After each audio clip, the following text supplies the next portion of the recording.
When you want to learn more about an industry, you talk to insiders, right? Well, that is exactly what we are doing this week.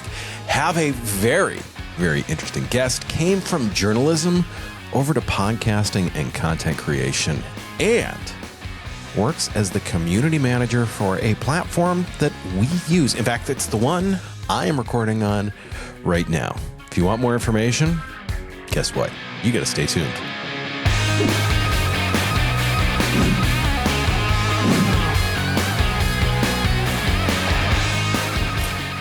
So, Kendall, you started NBC, Bloomberg, and now you are in podcasting. I mean, podcasting overall, you work with Riverside, who's largely based in podcasting, but is reaching out to some of the live streaming stuff, some of the back-end editing stuff, some of the video stuff.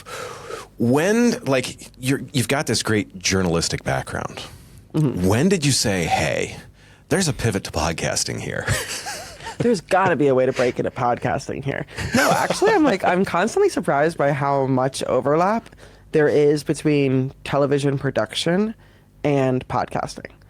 And I think that there are a lot of ways. So, technically, I would say, just how a video moves, how you, if you take away a pause and, switch the scene so that you, kind of erase that pause, those kinds of editing tricks is on one hand, but then also just the art of interviewing, the art of speaking to somebody and asking questions and the order of all of it and the way that you hold a conversation. There are so many parallels that I find all of the time. Even the other day I was doing a webinar and the guest dropped off, and suddenly I was putting on my television reporter hat, and I'm like, while we wait for our guest to join again, I'm gonna ask people in the chat. It really it brought back into me. I'm like, all right, let's fill this dead air. So but as far as the career move, it was a slow but steady build up. So basically I was a political reporter for the 2016 presidential election in the US, and was very cool experience. And I afterwards simultaneously found love, adorable, but that love was not in the US. So then I had to figure out okay, if I can't be reporting on politics, what's my next step? And from there, it's kind of a cliche of when you're a journalist, you're either going to marketing or you're going to PR. But I was like, okay, well, I'm going to be in, it's really a cliche. Half of the people I work with now are in marketing. So I ended up going into content writing, because I was like, okay, I like to write. That's what I did. I'll do this. I found that I did not love to write as much as I thought I did. I just I love long form. I love to write and an article, but when it comes to you have 3 words to describe a product and it's the first fold of a website, it's really hard. It is it's very you can have one person read it and they love it, and another person read it and they're like, no, let's change it. And just kind of that back and forth was not my favorite thing. And then, and then Riverside reached out. I just, if I'm going to spend 3 weeks, do I want to grow or expand? And people are going back and forth with that word. I don't want to do either. I want to go to bed. So I can empathize with that.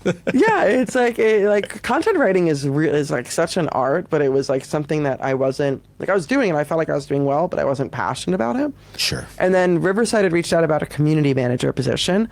I was like, what the heck is that? So when they sent me a job description of what that would include for them, I was like, oh, this sounds exactly like me. This sounds like such a perfect job for me. And especially to do that with podcasters and content creators, it's just such an interesting group of people that I realized what I loved about journalism wasn't the writing. It was taking the stories and hearing the truths and the stories of so many people, and then being what's the headline here? What's the story? What do we all have to know from all of these opinions and all of these truths and all of these stories? What's the main takeaway? And I think that kind of bring that into how I am as a community manager. Yeah, no, that makes perfect sense. And it's interesting because we joked about it in our emails back and forth where I said your fame as the Riverside community manager, and you're like, no, not famous. And I'm like, yeah, no, you wrote, and I will remember this. You wrote, you're famous enough that blah, blah, blah. And I remember this because like it's become like a joking quote in the office that I'm like, I'm famous enough. Like people be like they're like somebody's, I forget what happened the other day, but I was like, I'm famous enough that I don't need to take this coffee to the sink. Like somebody else should be doing this for me. Like it was like a ridiculous statement like that, but I remember it word for word because like I was like, I should frame this and put it on my desk. So thank you for that. It's not only become an ego booster for me, but it has become office fodder for the rest of us. I love it. So Kendall Breitman, famous enough. Famous enough. This is fits. I mean that. Yeah. Let me know when you get the. I still argue this point, but I appreciate it and want to put it on my desk. Yeah, let me know when you get the award for that. We'll make sure that. Thank you. I don't know what it looks like. We send it, but I won't have you send it to my home because if I'm famous enough, then like the famous people don't do that. You know, PO box somewhere. Right. Somewhere. No, well, I'll have my people contact your people. Yes. Perfect. My agent. Yeah. With that, kind of talking about Riverside and what Riverside does. Obviously, we're recording in Riverside right now. Obviously. There's half a world between us, essentially. And it's a tool that we use. It's a tool that's grown. Because I remember years ago first testing Riverside for a couple of things back when some of the stuff was still a little bit wonky and awkward for all the platforms. But it's teenage years, you know. Correct. It's those awkward doesn't know what to do with his body. Years. No. How is this happening? Where am I? Right. Where am I? Where's this going? Why am I snotty? All these other types of things. What are my goals, my hopes, my dreams? Yeah. Correct. So now it's interesting to have watched Riverside turn into more of the full-on like content platform. Where there's the webinars, where there's the editing can be done in it, where you can do the live streaming and the things of that nature with it. With that, is it really, like for Riverside, is it the goal to kind of become that one-stop shop for people that are looking to create that marketing content or the personal content or those other types of things where they can come in and they've got, because I know you guys can help with some of the posting now, correct? Yes. So yes, that's definitely the goal. And I will say that it's a goal for a lot of reasons. One of them being that just like, whether it's podcasters, whether it's content creators, marketers, like we're all balancing so many tools right now that like I'm recording somewhere and I'm downloading it and then I'm editing it somewhere else and making clips somewhere else. And God forbid I have like a scheduler as well, like a scheduling system as well. And that's another thing. It's just like so many tools and it's just like a lot to manage. But more importantly, it's also like for independent podcasters, creators, marketers. It's like less marketers only because like, you know, you're part of a business. So, but it's a lot of money. Like if you want to be if you want to go into podcasting, suddenly you're like realizing that you need a hosting platform, you need a place to record, you need a place to edit. If you want to make AI clips, it's another, like, so we're basically trying to make it, our whole goal is to make content creation more accessible for more people. Because when we do, you get more stories from more angles, and that's, I think, how people connect and having conversations. So I think that's like a big driver as like, in this economy, I'm kidding, but like it's kind of like how can you it's such a barrier for people to tell their stories when they realize they need so many tools. So yeah, we introduced hosting, we have live streaming. And then, you know, we started as a remote recording. We have now expanded into editing. And then also we have like AI clips. But also new is we're starting to support more in-person recording. So it started with now you can have 2 microphones plugged into your Riverside studio. And I'll just tease if... You know, it wouldn't be crazy to believe that might then the next step might be video and have 2 cameras plugged in. Sure. So, you know, going beyond remote even. So, yeah. That makes sense. What's interesting is, and I guess with us being a podcast, we do podcasts for marketing purposes, and it's to try and help companies get their name and things of that nature out there. What do you think is probably, besides all of them, what is one of the most powerful tools that would be, and when I say powerful, I mean not just powerful from what it gives back to time, but in terms of relevancy, in terms of what it allows people to do for outreach? What do you think is probably one of the more powerful things from that aspect that Riverside has? I know you're going to say all of them. All of them. There's a lot. I mean, like, I think like the easy AI repurposing, like being able to make magic clips and being able to like edit easily. I think, okay, I'm going to put this into two different things. Sure. One thing that I think is really like powerful is the editor in general just being very easy to use for somebody that's maybe not as well versed in editing, like being able to edit via the transcript like a doc, being able to change the scenes, change the aspect ratio. I say this because like I'm not a video editor myself. I am a marketer and I do the webinars, and I don't need now my video team, like our editing team, to work on the videos that I'm creating, because like I can do it myself. And I think that that's just really powerful to put more people in the position to be able to create content for themselves. And then one surprising answer I'm going to give, unsung hero, transcripts. Hear me out. Transcripts, I would say that there's a lot that you can do with them as a marketer. So yes, for example, like this is even beyond podcasting. Like we did interviews with our top users, and we recorded the interviews just for our own personal like use. We had no intention on like putting them online or anything, but then we took all of the transcripts from all of those calls and we put them on a ChatGPT and got takeaways from all of that, common use terms, like real marketing insights that can be taken from transcripts. Another example, I record a podcast interview.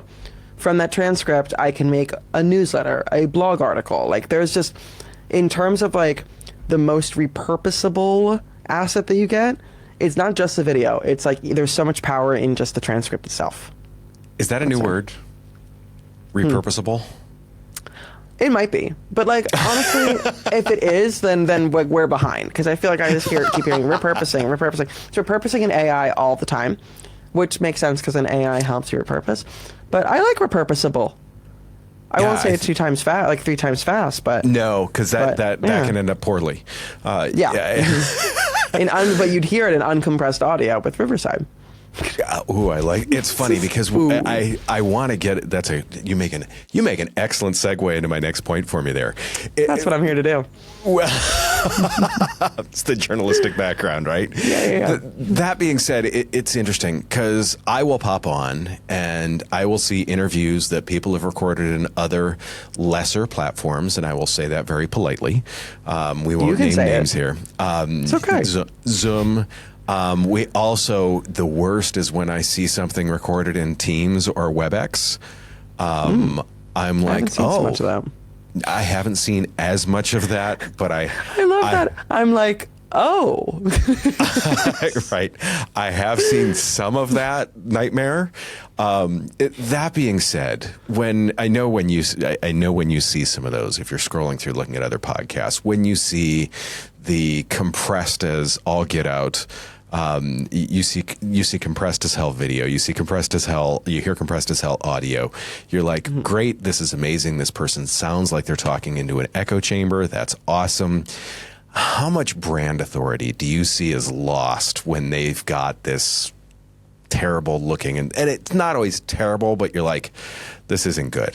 How much brand authority do you feel gets lost by that? I think a lot, if that's a good answer.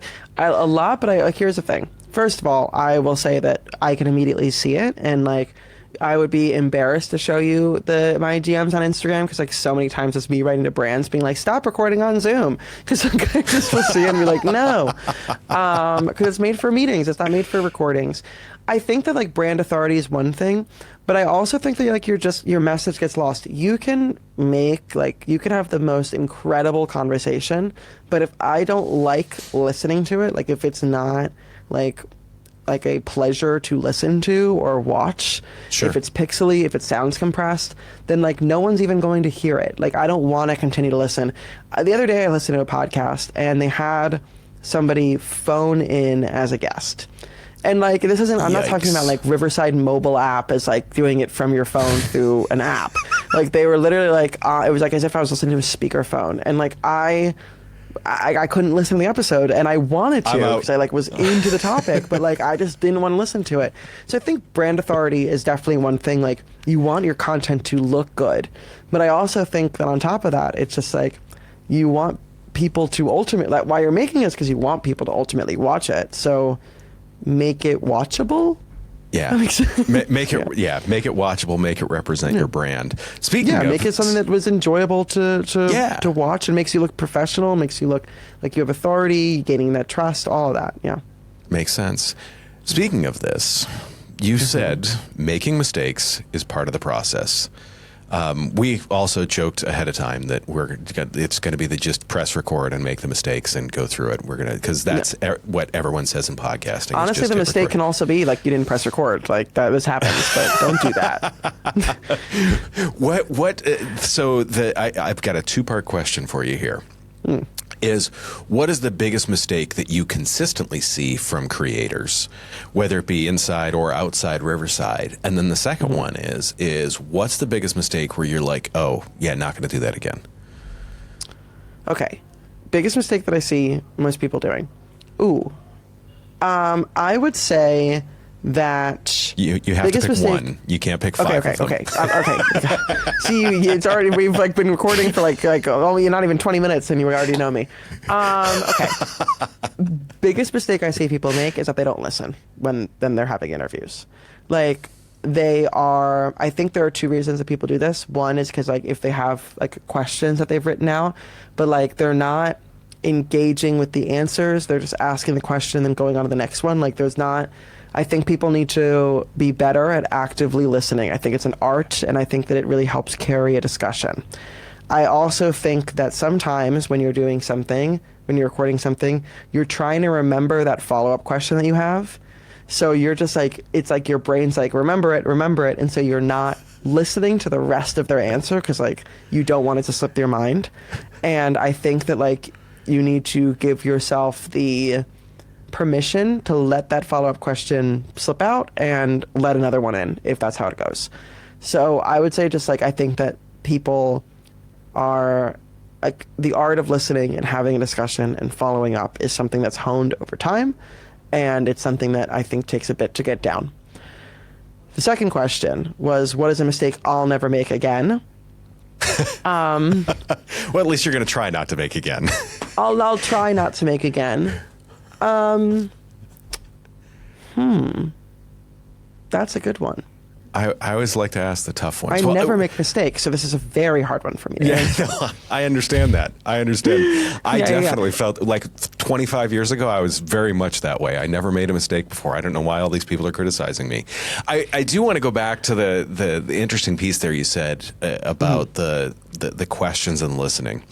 It's interesting. I just worked with someone the other day that same thing. They had an interview and they talked probably 60% of the time. And I'm like, why are you having an interview?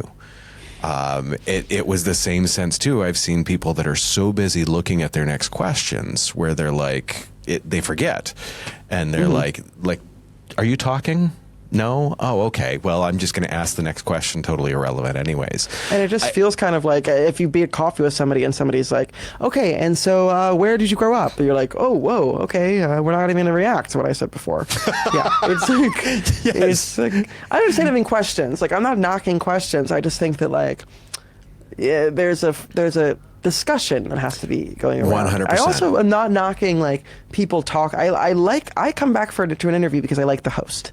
Sure. I listen to my favorite podcast because I love the host. So I'm not like, I love when hosts tell their own stories and insert themselves and their personality in some way. Like the guest is great, who they chose as their guest, but like I'm there for the host. So I don't mind the host speaking so much. 60% is probably too much, but like I think the host's role should be to ask the questions that if you're listening and you have your headphones on, you're in the audience or you're a listener, you're like, oh, I wish I heard more about this.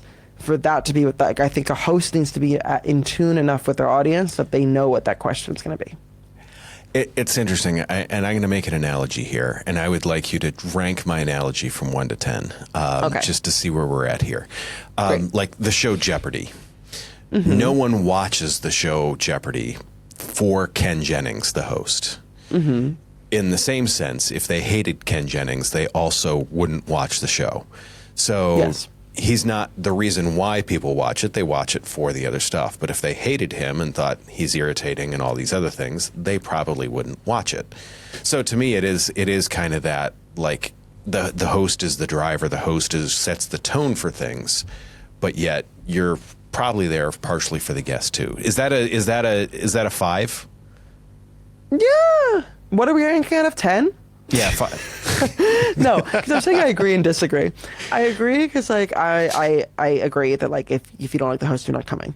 There are some shows that, like, I come because I love the host, and but I also love what they're talking about.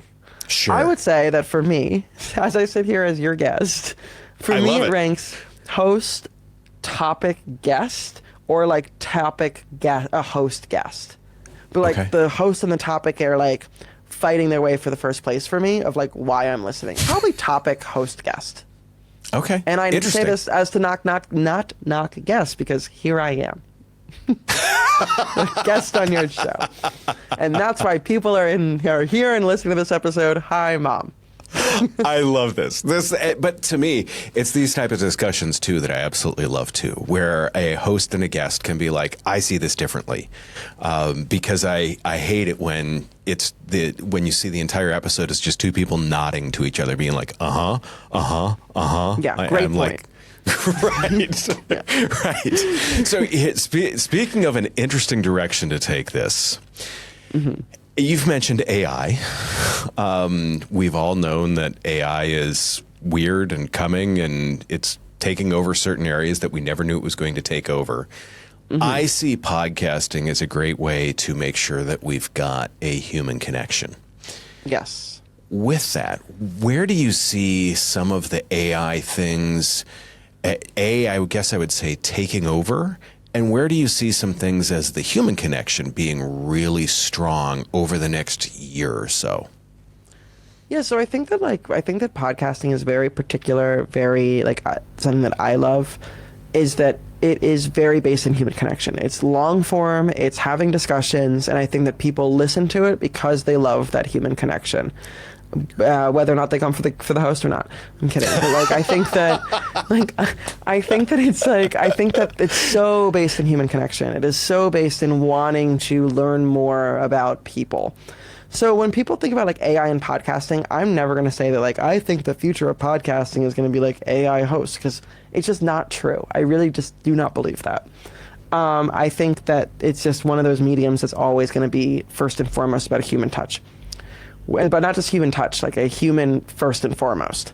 So where AI comes in, I think, is going to be doing the things that creators hate. So as a community manager, I'm speaking with creators all the time, and 9 times out of 10, they'll say that their things that they hate are either hate doing or either editing or repurposing.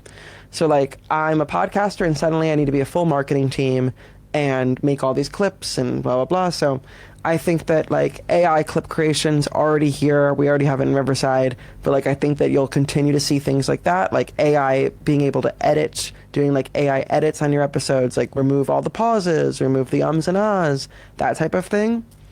I do think that where it's lacking right now in general is that you still, as a human, want to listen through a full episode and make sure all those ums and ahs, it doesn't have sound so choppy. Sure.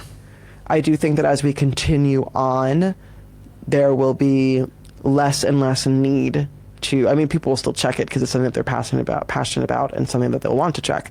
But I think that there will be more and more advances in how to cut things without making it choppy, losing that quality. Gotcha. You know what I mean? Yeah, that makes sense, especially when I see some of the overwriting where you can change a word in both the text and then the talk and the video. Video and the dub.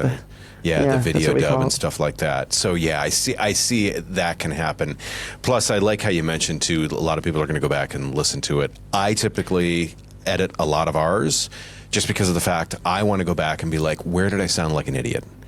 I also there's sometimes where the scene will switch and it'll show me nodding, but sometimes it'll just be being scratching my head, and I'm like, no, don't switch the scene there. I don't want to look like that. So I always I am unable to, that's just me, and I feel a lot of creators can relate. I'm unable to be oh, press a button, it edits it, let's ship it off. Like I will always need to watch it through at least once after it's done. We make sure the same thing, and I always joke, it's part of the reason why we always talk about, like, in our studio here, we've got 3 cameras. We've got a wide that covers both people if there's 2 people at the table here, and then we've got a camera on each person.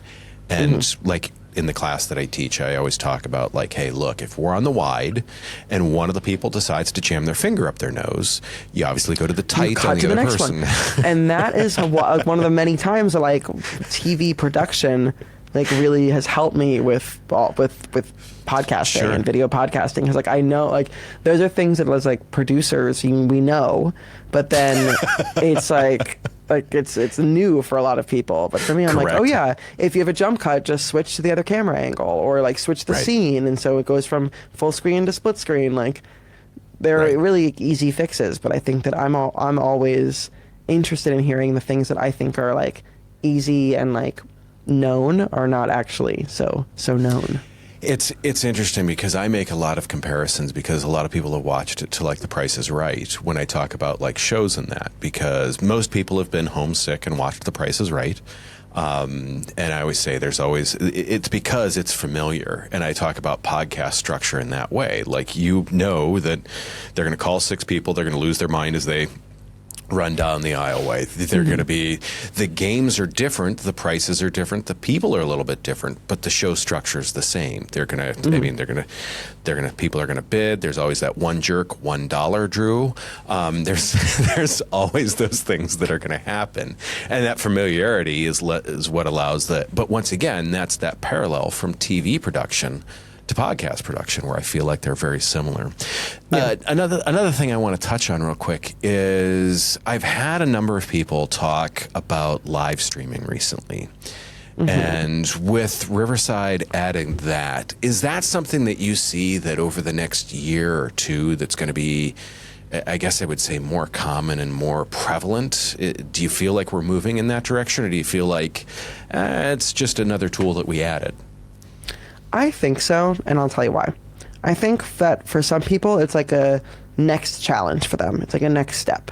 So they're like, okay, I've gotten this down. Like, maybe let me try a live, like doing it live.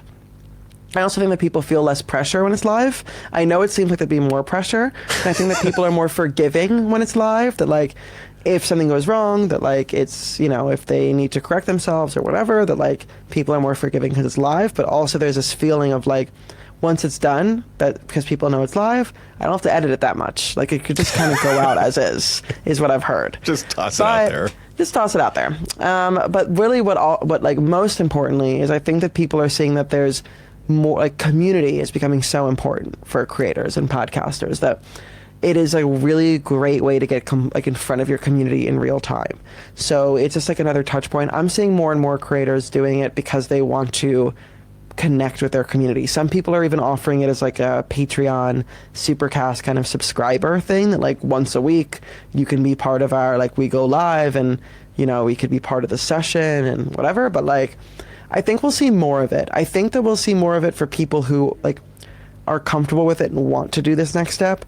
But am I going to say that, like, all podcasters will be going live? No. I think that it's like a cool way to connect with people if that's where you want to take your show. Well put, and politically correct too. I like that. Thank you. There's the journalism background. It always comes back. One other thing, I've noticed a word that I have heard you say probably 200 times today. Amazing. Don't use the word count on this, but you've said community a lot. Yeah.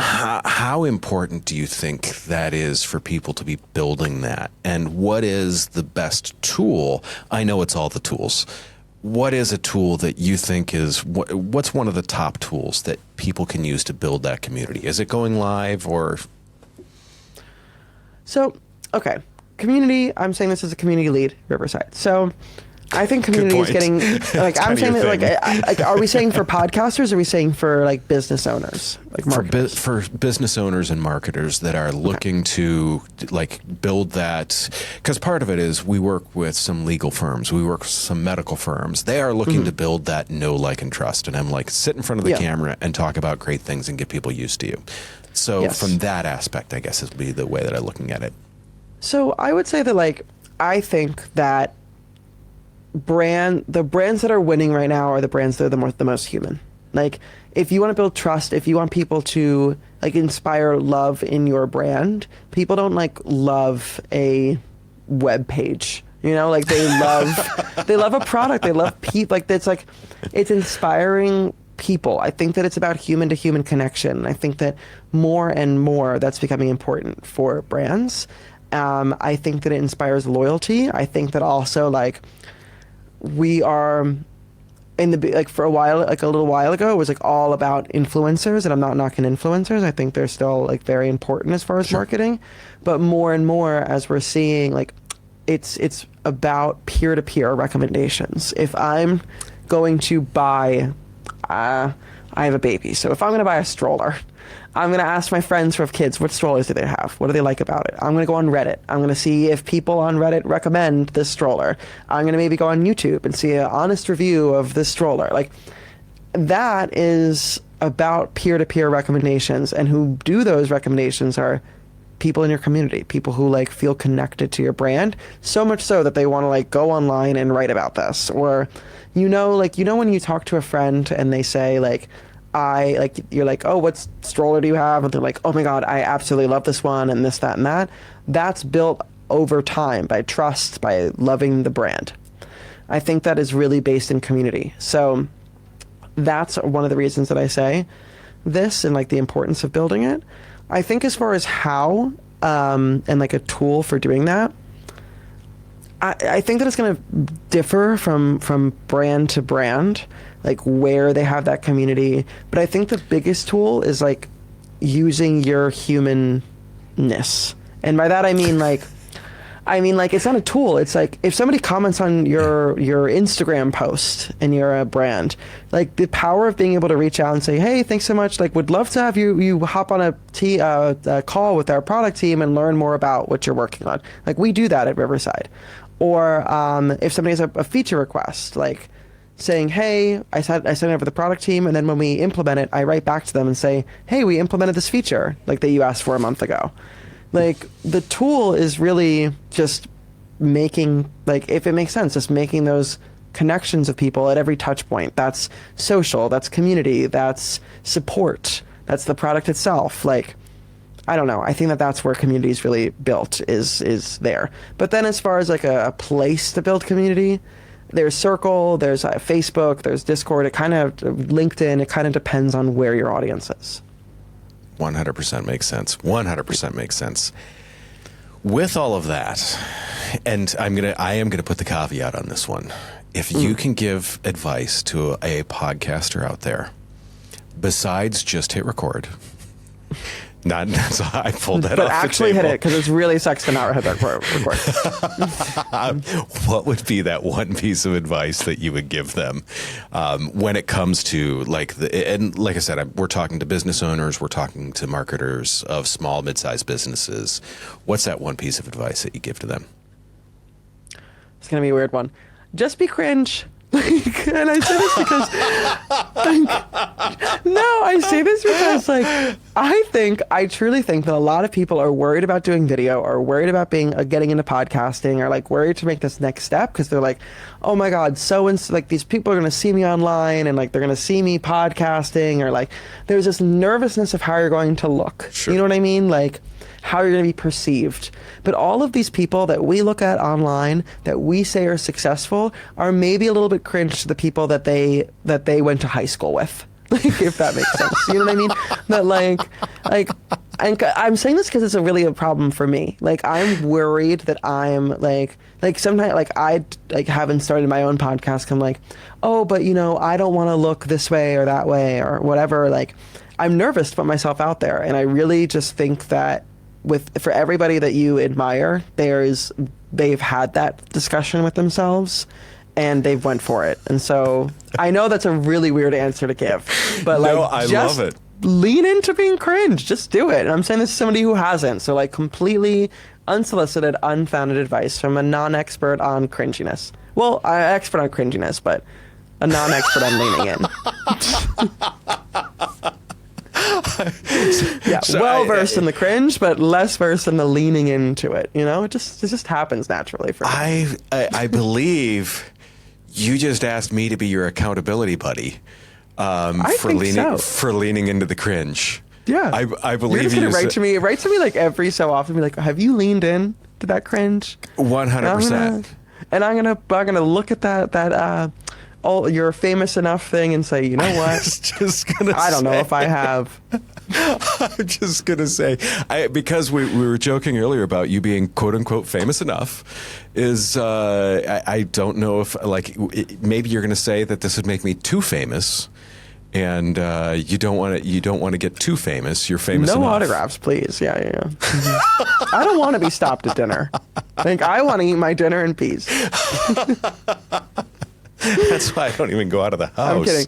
If anyone who knows me is listening to this, they're like, you absolutely want to be stopped at dinner, and they're right to say that. I would be flattered. Plus, if you see me at dinner, interrupt me. It'll be the best day of my life. with a new baby. Trying to get out to dinner, I believe. Yeah, if I'm ever at dinner. If you ever go to dinner if again you're at in the my next home 4 years, and you see me covered in cottage cheese, interrupt me. Please, help me clean. That is a wonderful place to wrap this up. For people to find out more about you and or Riverside, where should they go? You can go to riverside.com. You can follow us on any of our social media platforms. YouTube is a great place to get more information, and we have really great videos there that'll help you reach different goals that you have, or even with lighting and setting up your studio, all of that. And you can find me in our Riverside community.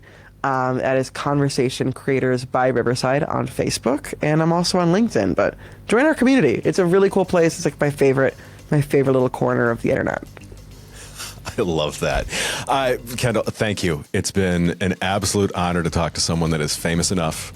And we will have to Thank you for having me, and for what is possibly my favorite compliment that I've ever received. For everyone else out there, I've got some thinking to do. I will be back with the summary in just a bit.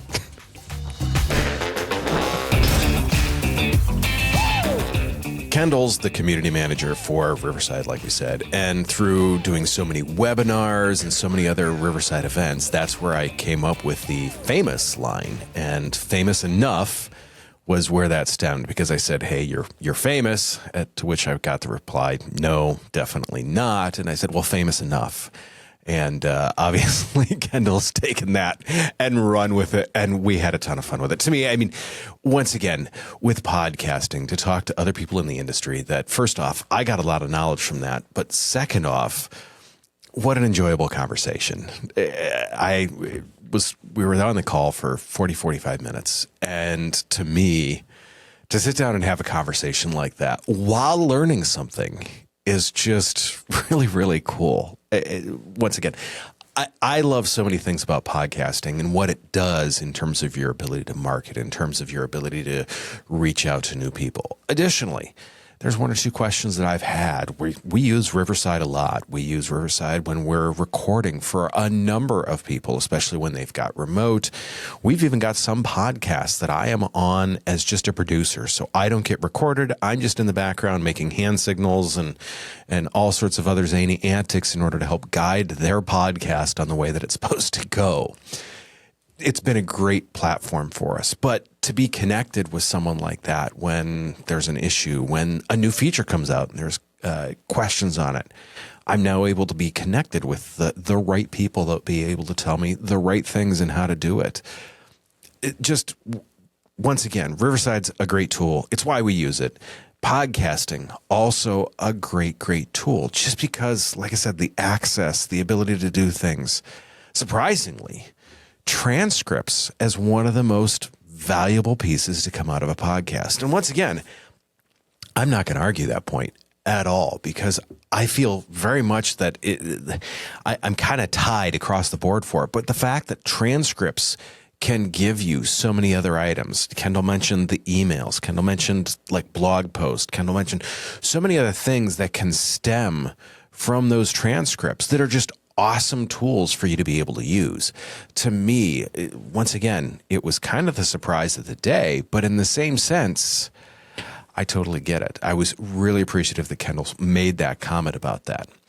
Additionally, that like I said, the word that Kendall said all the time was community. Community, community, community, community.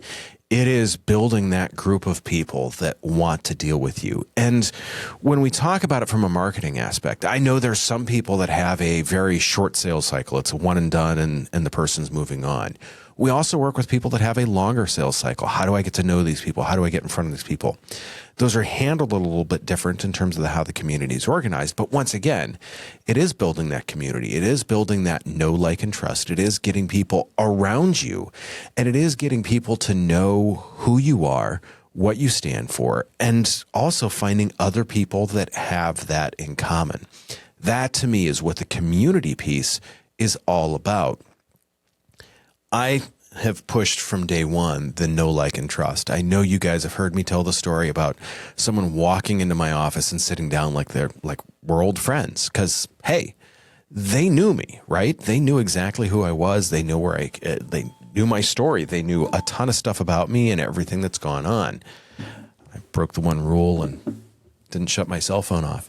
Nonetheless, I see that. I see how the know, like, and trust barrier is broken down so quickly and so easily with podcasting. You guys know me. You know who I am. You've seen me make mistakes like the one I just made. And that makes me human. And that makes you know me. That hopefully makes you like me. I realize I am not everyone's cup of tea, but there's a trust there. The other piece of that trust is I'm showing up every week for you. People know me because of that. I am out there all the time. I'm ready to talk to you. With that, if you would like to talk about a podcast, if you have a podcast and are looking to step up your game, reach out. We would love to talk to you about it. We do that 15-minute no-pitch podcast consult. I'm not going to pitch you. We're going to talk about how to set your camera up so you can look your best. We're going to talk about how to set your microphone up so you can sound your best. Most of the stuff we talk about is free. Like I said, I'm not going to pitch you. Bring along your other podcasting questions because I'm happy to help with those. Also, the link is down below or in the show notes. Make sure you go ahead and click that. It'll take you to the calendar. Super easy sign up, and we're not going to spam you. We give you the option to go in or stay out if you want to. As always, do me a favor. Take care of yourself if you can. Take care of someone else too. I will see you very, very soon.